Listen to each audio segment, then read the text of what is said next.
അപ്പോൾ ഇന്നും നമുക്ക് കുറേ വിശേഷങ്ങൾ അറിയാനുണ്ട്. അതിൽ എനിക്ക് ഏറ്റവും കൂടുതൽ അറിയാൻ ഒരു ആഗ്രഹമുള്ള വിശേഷം എന്ന് പറഞ്ഞാൽ കലാകുടുംബത്തിൽ ജനിച്ചു വളർന്ന ഒരാൾ. അച്ഛനും അമ്മയും തിയേറ്റർ ആർട്ടിസ്റ്റുകളാണ്. അപ്പോൾ അമ്മയ്ക്ക് എപ്പോഴെങ്കിലും സിനിമയിൽ അഭിനയിക്കാനുള്ളൊരു അവസരം വന്നിട്ട് നഷ്ടപ്പെട്ട കഥകളോ അങ്ങനെ എന്തെങ്കിലും ഉണ്ടായിട്ടുണ്ടോ? അങ്ങനെയൊന്നുമില്ല. ആദ്യം തൊട്ടേ ഡ്രാമയിലാണ് അഭിനയിച്ചിട്ടുള്ളത്. അപ്പോൾ തൊട്ടുള്ള അമ്മ വളരെ ടാലന്റഡ് ആയിട്ടുള്ള ഒരു പേഴ്സണാണ്. പക്ഷെ അമ്മ എത്തേണ്ട സ്ഥലത്തൊന്നും എത്തിയില്ല എന്നുള്ളൊരു തോന്നൽ ചിലപ്പം മറ്റുള്ളവർക്ക് ഉണ്ടാവും. പക്ഷെ അമ്മ എപ്പോഴും സാറ്റിസ്ഫൈഡ് ആയിരുന്നു. ചേച്ചിയെ പോലെ തന്നെ കണ്ടന്റ് അതാണ് എപ്പോഴും. അങ്ങനത്തെ ഒരു അമ്മയുടെ അത്ര ഇതൊന്നും എനിക്ക് കിട്ടിയിട്ടില്ല. പക്ഷെ അമ്മയുടെ ആഗ്രഹമല്ല, ആ ഓപ്പർച്യൂണിറ്റി വന്നപ്പോൾ നാച്ചുറലി അവർക്ക് ആ ആർട്ട് ഫോമിനോടുള്ള പാഷൻ കാരണമല്ലേ അവർ അതിൽ തന്നെ നിൽക്കുന്നത്. അപ്പൊ അങ്ങനെ എന്നെ അഭിനയിപ്പിച്ചതാണ് അമ്മ ഇതിലോട്ട്. അമ്മയാണ് ലൊക്കേഷനിലൊക്കെ കൂടെ അമ്മ തന്നെയാണ് എല്ലായിടത്തും. അപ്പോൾ എപ്പോഴെങ്കിലും ഈ ലൊക്കേഷനിൽ ചെല്ലുമ്പോൾ ചില ആർട്ടിസ്റ്റുകളുടെ അമ്മമാർക്ക് ഇതുപോലെ അവസരമൊക്കെ കിട്ടും. ഏതെങ്കിലും ഒരു അഭിനയിച്ചിട്ടുണ്ട്. അമ്മ പടത്തിലൊക്കെ അഭിനയിച്ചിട്ടുണ്ട്. ചേച്ചി നാടകത്തിൽ എങ്ങനെയാണ് കുഞ്ഞുനാളിൽ മുതൽ ഇവരുടെ കൂടെ ഈ വണ്ടിയിൽ കയറി നാടക യാത്ര പോവുക അങ്ങനെയൊക്കെ പോയിട്ടുണ്ടോ? ഇല്ല, ചെറുതിലേ ഒന്നും അങ്ങനെ പോയിട്ടില്ല. ഞങ്ങൾ വീട്ടിൽ തന്നെയായിരുന്നു. ഒരു ചെറിയ വയസ്സിൽ ഞാനൊരു 10 വയസ്സ് ഉള്ളപ്പോൾ ഒരു മൂവിയിൽ അഭിനയിച്ചിട്ടുണ്ട് ഫസ്റ്റ്. അതെങ്ങനെ ബാലതാരം എന്നല്ല, അവിടെ എൻ്റെ ബ്രദറായിരുന്നു അഭിനയിക്കാൻ കൂട്ടിയിട്ട് പോയത്. JC സാറിന്റെ പടമായിരുന്നു. അപ്പം മീനാൻറ്റിയുടെ മകനായിട്ടായിരുന്നു. അപ്പം അവിടെ എൻ്റെ അമ്മ എന്നെയും വേറെ എവിടെയും വിട്ടിട്ട് പോകാൻ പറ്റാത്ത കാരണം എന്നെയും കൂട്ടിയിട്ട് പോയി. അവിടെ പോയപ്പോഴത്തേക്കുമാണ് JC സാറിനൊക്കെ അമ്മയെ അറിയാം പണ്ടേ. ശരി.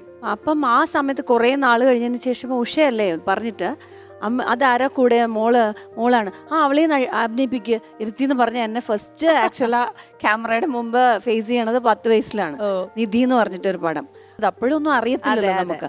ഇരുന്നു അഭിനയിച്ചു, എന്തോ ഒരു ഡയലോഗ് പറഞ്ഞു, അങ്ങനെയായിരുന്നു. പിന്നെ അമ്മയുടെ ആഗ്രഹങ്ങളാണ് എല്ലാം. ഇപ്പൊ ഹസ്ബൻഡ് ഇപ്പൊ ഇനി ഏതെങ്കിലും പുതിയ സിനിമ പ്രൊഡക്ഷൻ അങ്ങനെ എന്തെങ്കിലും പ്ലാനിങ് ഉണ്ടോ? ഇല്ല, ഇപ്പൊ അങ്ങനെയില്ല. ഇപ്പൊ എല്ലാം നമ്മുടെ മക്കളുടെ കൂടെയുള്ള പോക്കാണല്ലോ. അങ്ങനെ മോന്റെ ബേസ് ചെയ്തിട്ടുള്ള പോക്കാണല്ല. മകള് വന്ന് +2 പഠിക്കണം. അവൾക്ക് പാട്ട് ഡാൻസ് ഒന്നും ഇല്ല. എല്ലാത്തിലും ടാലന്റ് ഉണ്ട്. പക്ഷെ എല്ലാം അവരുടെ ചോയ്സ് ആണ്. വയലിൻ കുറച്ച് വായിക്കും. സ്പോർട്സ് അങ്ങനെയുള്ളതാണ് കൂടുതൽ. വയലിനാണ് മെയിൻ ആയിട്ട്. അപ്പൊ ചേച്ചി, നമ്മൾ എന്തായാലും വിശേഷങ്ങളൊക്കെ പറഞ്ഞ സ്ഥിതിക്ക് ഇനി കുറച്ചും കൂടി ഒന്ന് എനർജറ്റിക് ആയിട്ടുള്ള ഒരു സെഗ്മെന്റിലേക്ക് ഞാൻ കൂട്ടിക്കൊണ്ടുപോവാണ്. റാപ്പിഡ് ഫയർ, അതാണ് ഈ സെഗ്മെന്റിന്റെ പേര്. പെട്ടെന്ന് ചേച്ചി ആൻസർ പറയണം. ഒന്നിലും ഡിലേ വരുത്താൻ പാടില്ല. ശരി. കുറെ നേരം ആലോചിച്ച് ഡിപ്ലോമാറ്റിക് ആവാനൊന്നും പാടില്ല. ഓക്കെ? യെസ്. അപ്പൊ ആദ്യത്തെ ക്വസ്റ്റ്യൻ സിമ്പിൾ ആണ്. ഓരോന്നിനും എത്ര മാർക്ക് കൊടുക്കും എന്നുള്ളതാണ്. ഞാൻ പറയുന്ന കാര്യത്തിന് ചേച്ചി ഒരു 10ലാണ് മാർക്ക് ഇടേണ്ടത്. ശ്രീജ ആസ് എ ഡാൻസർ ഒരു 7 കൊടുക്കും. ഇനി ആസ് എൻ ആക്ടർ 10ൽ എത്ര കൊടുക്കാം? അതൊരു 5 or 6 കൊടുക്കാം. ഇനി as A mother, as A wife, as A cook, ഇതിനെല്ലാം എത്ര മാർക്ക് കൊടുക്കും? 10 out of 10. അതെനിക്ക് അറിയരുത് അങ്ങനെ വരുള്ളൂ.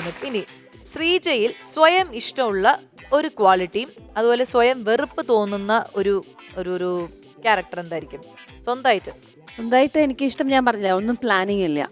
എല്ലാം എങ്ങനെ വരുന്ന അങ്ങനെ പോകണം. അതന്നെ, ആ ഒരു ലൈഫാണ് എൻജോയ് ചെയ്യണം. യെസ്. ഇനി ഇഷ്ടമല്ലാത്തത്, ചേച്ചിയുടെ തന്നെ സ്വഭാവത്തിൽ ഇഷ്ടമല്ലാത്തതെന്ന് പറഞ്ഞാൽ ഇപ്പോൾ ഒരു മോളിലോ പബ്ലിക് പ്ലേസിലോ എവിടെയെങ്കിലും ചെന്നൈയിലാണെങ്കിൽ കൂടെ പോണെങ്കിൽ എന്തെങ്കിലും അത് ശരിയല്ലാത്തത് കണ്ടു കഴിഞ്ഞാൽ അവിടെ റിയാക്ട് ചെയ്യും. ബഹളം വയ്ക്കത്തില്ല, എൻ്റെ അടുത്ത് കാണിക്കത്തില്ലായിരിക്കും. എൻ്റെ അടുത്ത് മോസ്റ്റ്ലി അങ്ങനെ എനിക്ക് വന്നിട്ടില്ല.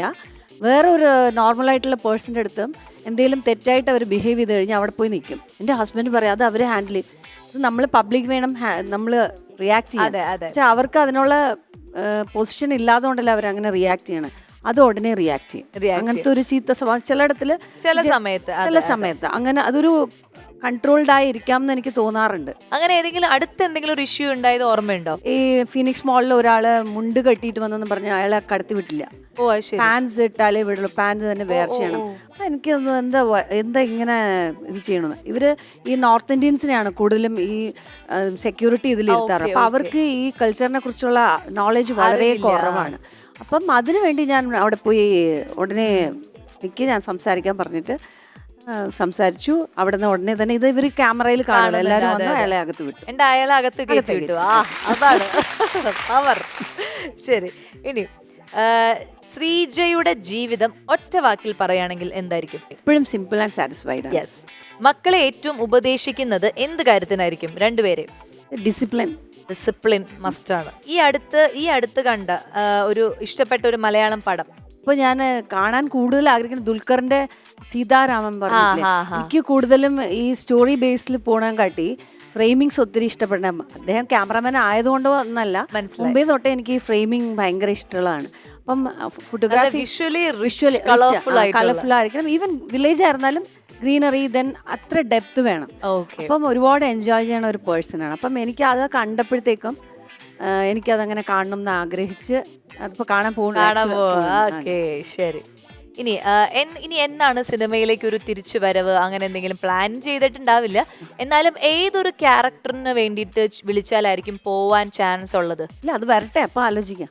എന്നാലും മനസ്സിൽ എന്തെങ്കിലും ഒരു ക്യാരക്ടർ ആഗ്രഹമുണ്ടോ?